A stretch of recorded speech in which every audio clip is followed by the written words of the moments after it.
Alright guys, welcome back to the second update on Tropical Cyclone Mawar, or Typhoon Mawar, or Strong Typhoon Mawar, however you want to call it.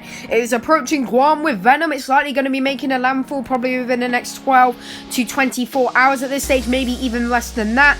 Of course, the storm did reach a beautiful Category 5 peak.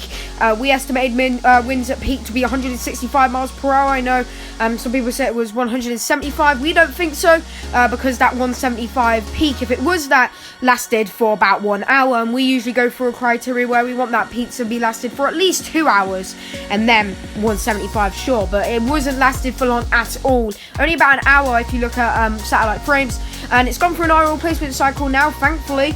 Guam could have been getting a monster Category 5 landfall, probably the strongest storm in the decade, maybe even like over 100 years to make landfall on Guam, if it continued like that. But it looks like this storm's going to be making landfall probably as a Category 3 or 4 at this stage. It's actually a low-end Category 4 from our estimates now. Currently, the storm has maximum sustained winds of 130 miles per hour, and it is currently gusting with winds of 160 miles per hour. A pressure we're estimating at 939 millibars. It is moving northwest at 12 miles per hour, as this latest update brought to you by Curtis Simplified. So take a look at the JTWC forecast cone here. You can see they have it at 120 knots currently. We think that's a little high. That's 140 miles per hour. That landfall a bit stronger actually at 125 knots. We'll just have to see what the storm does beyond that point. And you can see back to Category 5 status in the Philippine Sea there, 140 knots yet again, before then weakening as it turns north and probably becoming a bit of a threat for Japan, as we can see here on the GFS ensembles. You can see some of them taking it into the Japan coastline, some of them near the Tokyo Metro. So we do need to be a bit careful here of a storm making landfall in Japan, potentially, but hopefully it gets moved by the jet stream. But look at those pressures there, 928 millibars in the Philippine Sea.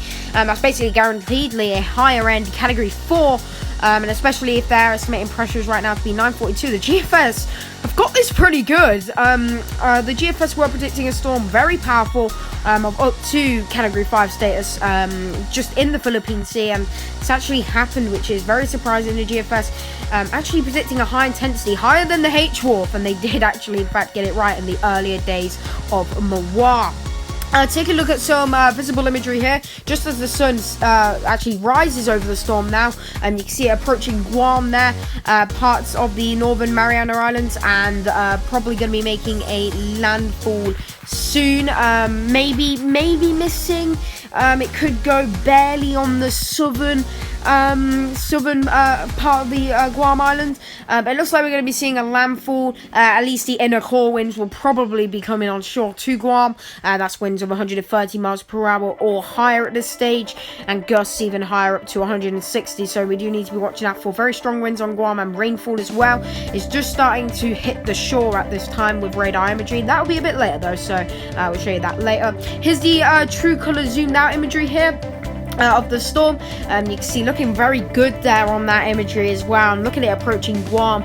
Quite a small system actually, it's not very large at all. It was when it was of course forming, because there was like 3 centers trying to take the spot that would control the system, but now since there's only one, it is quite a small system, but it is approaching Guam like I said before, and it is going to be making probably a very catastrophic landfall, very powerful landfall at that. Hopefully everyone's prepared on Guam at this stage. Thankfully this storm has weakened for the better, but I don't really like to use the word weakened, as it's still going to be at least a Category 3 when it moves through the Guam Island, and then moving out into the Philippine Sea, where we could be seeing potentially a Category 5 again, moving into the Philippine Sea and then heading towards Japan. Here's some radar imagery of the system right now as it approaches Guam from the Guam radar. And you can quite clearly see those rain bands, a primary band already gone through, and another one just about to go on the Guam Island now, light showers there.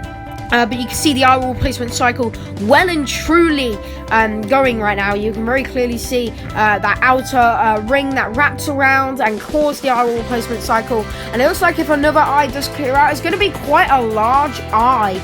Looking at the radar imagery, it's going to be actually maybe even about the size of the Guam Island. So it's going to be a lot larger than it was, which is, I guess, good, because storms can't really intensify much with bigger eyes, but it's still not the biggest eye ever. It's still pretty small actually, probably the size of U2's eye, maybe a bit smaller than that. but we'll just see what happens if it can become a Category 5 again.